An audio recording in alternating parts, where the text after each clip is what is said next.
Hello.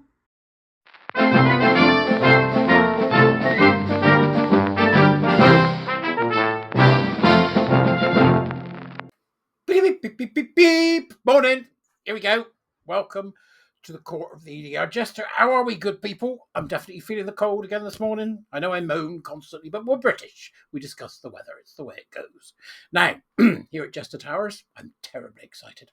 Terribly excited by the news from the Americals once again. Hello, America. Oh, say, can you see?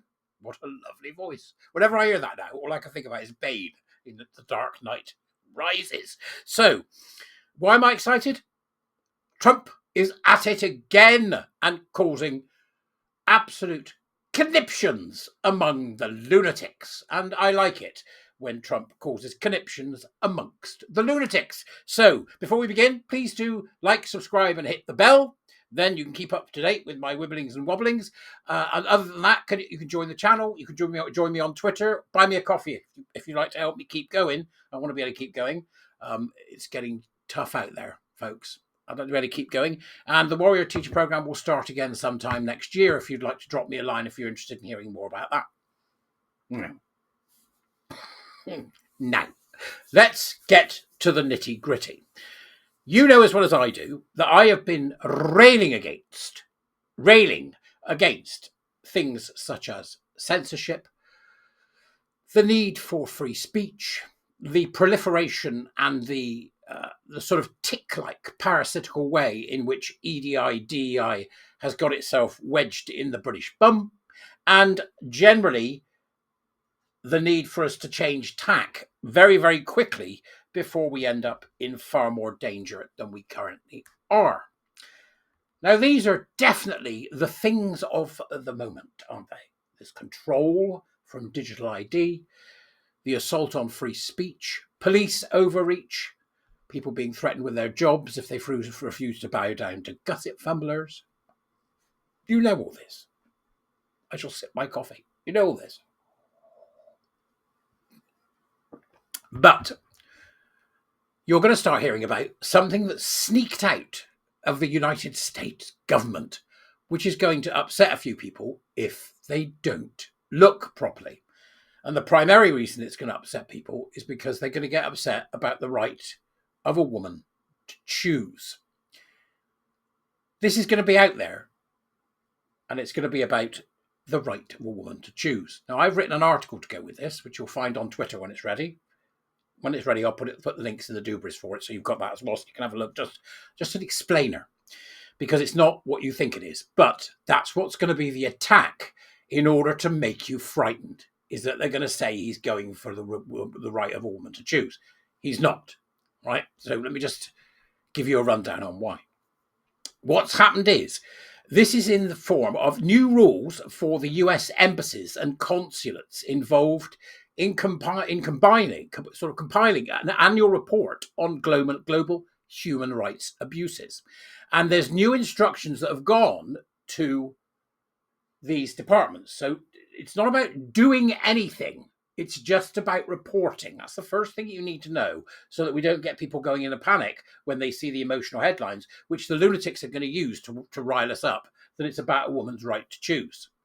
So the changes to this, what it's saying is the State Department is saying that these changes are to stop destructive ideologies. So in other words, the embassies will look at each country in which they work, and they'll take into account a number of things.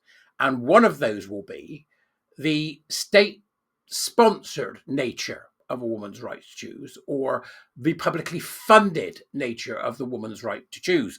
You'll understand I'm avoiding a particular word because YouTube doesn't like it, but you'll know what I'm talking about, okay?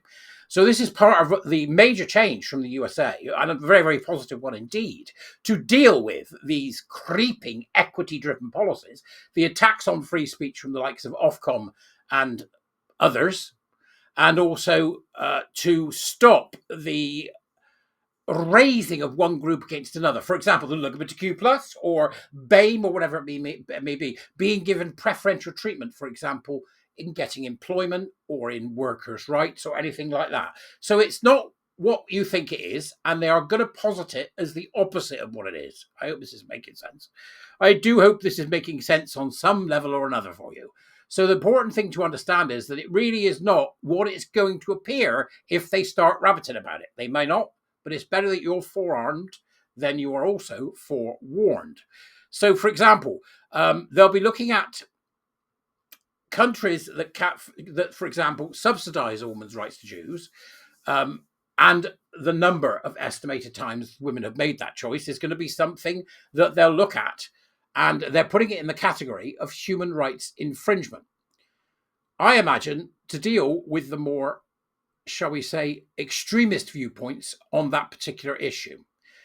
Now, here's the good bits. Here's the really good bits, okay, that won't cause consternation.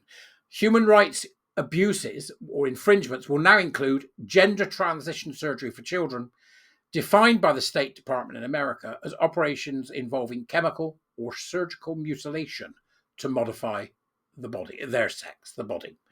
I think this is a phenomenal piece of good news. And so don't panic when you start hearing about this particular thing that's being done. It's a very good piece of news. Then also they're including facilitating mass or illegal migration across a country's territory into other countries. So are they a gateway? Is the country going, yeah, just let them through, just let them through.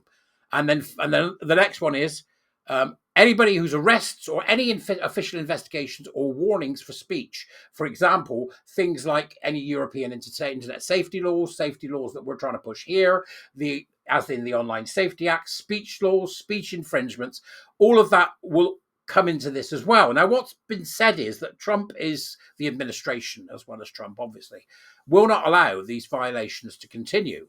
And when saying that, the speech, they said, such as mutilation of children, laws that infringe on free speech, and racially discriminatory employment practices to go unchecked. And they added, enough is enough. That's Tommy Pigott there, who's at the State Department. I think this is fantastic news. And we'll have to temper our concern, I feel, about that one particular element, a woman's right to choose, in order to get our head round correctly what Trump is attempting to do here to push back against censorship, against EDI, and against the horrors of trans.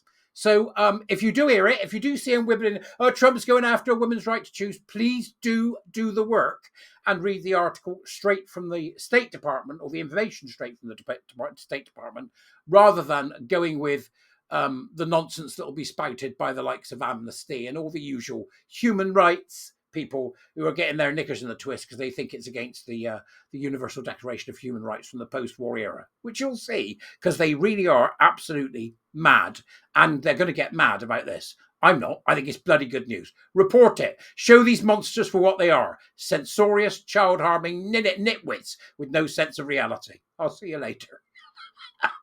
Bye-bye.